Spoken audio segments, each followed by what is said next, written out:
Well, your tenacity and dedication have been rewarded. It's good to finally meet you. After all this time. It's me. I am Shaun. I am your son.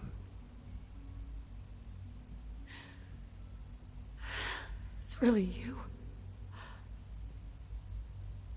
After all this time. Yes. It's true. In the vault, you had no concept of the passage of time. You were released from your pod and went searching for the son you'd lost. But then you learned that your son was no longer an infant, but a 10-year-old boy. You believed that 10 years had passed. Is it really so hard to accept that it was not 10, but 60 years? That is the reality, and here I am. Raised by the Institute, and now its leader. Hell of a story, but I guess it does make sense. I'm glad you're willing to accept the truth. It's quite encouraging. At that time, the year 2227, the Institute had made great strides in synth production. But it was never enough. Scientific curiosity and the goal of perfection drove them ever onward. What they wanted was the perfect machine. So they followed the best example thus far. The human being. Walking, talking, fully articulate, capable of anything. Yeah, you lost me. I don't see the point of any of this. You don't see the connection. Let me try to explain. The Institute endeavored to create synthetic organics. The most logical starting point, of course, was human DNA. Plenty of that was available, of course. But it had all become corrupted. In this wasteland, radiation affected everyone. Even in their attempts to shield themselves from the world above, members of the Institute had been exposed. Another source was necessary. But then the Institute found me, after discovering records from Vault 111. An infant, frozen in time, protected from the radiation-induced mutations that had crept into every other human cell in the Commonwealth. I was exactly what they needed. And so it was my DNA that became the basis of the synthetic organics, used to create every human-like synth you see today. I am their father. Through science, we are family. The synths, me, and you. Shaun. It's really you. It really is. I know you must have questions. Please. Anything I can do to help you understand. So, you're in charge of the Institute? I am the acting director, yes. I spent decades working to reach this point. It's a responsibility I take very seriously. The Institute. It's important. It really is humanity's best hope for the future, no matter what those above ground might think of us. Doesn't matter what they think. What matters is what you do. I'm glad we see it the same way. Ultimately, the Commonwealth has nothing to fear from us. Whatever you've seen or heard, I know I can convince you of that. Just give me time. What else can I say to ease your mind? Your father. He never got to see you grow up. Yes. What happened to him was... I've gone over the records of the incident, of course. It seems what happened to him was an unfortunate bit of collateral damage. For many years, I never questioned who my parents were. I accepted my situation, and that was that. With old age comes regret. But What matters now is that you and I have a chance to begin again. What else can I say to ease your mind? Kellogg. He worked for you? Kellogg. He was an Institute asset long before I arrived here.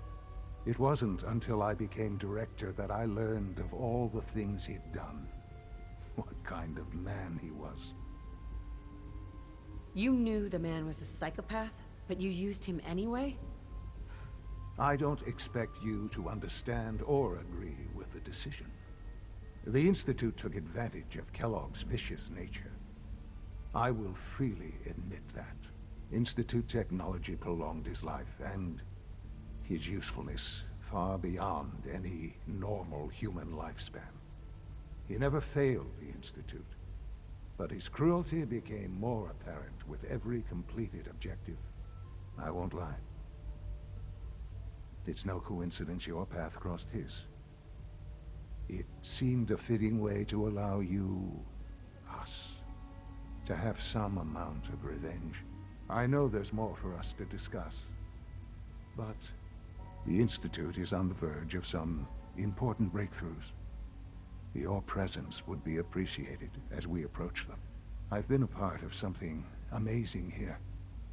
I've helped to build a life for myself and the people of the Institute. And now, after all these years, you have an opportunity to help with that. Doesn't that intrigue you? Isn't that what you want? Maybe. I don't know. This is so much to take in. I know. And I am sorry. You have been through so much in such a short time. The Institute can provide a better life than anything above ground. You've been in the Commonwealth. You've seen what it's like.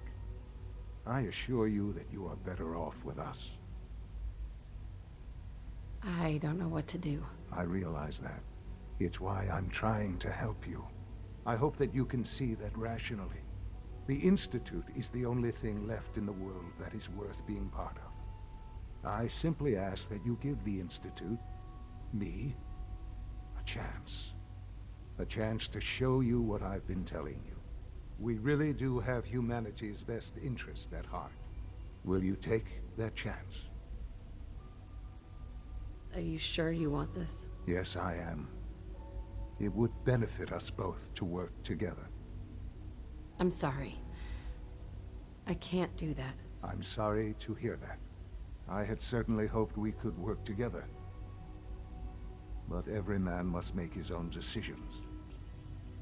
If you choose to leave, I cannot force you to stay. Understand, though, that I cannot allow you to remain within the Institute. You may have safe passage back to the relay, where you will be sent back to the surface. But from that point, you must be considered hostile. I am sorry. I must think first of the safety of the Institute. And in the cruel world that has developed, those who are not with us are against us. The elevator will return you to the relay.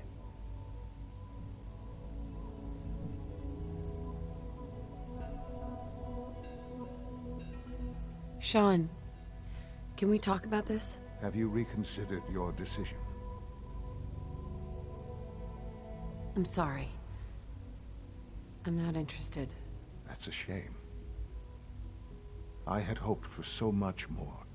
You may see yourself out.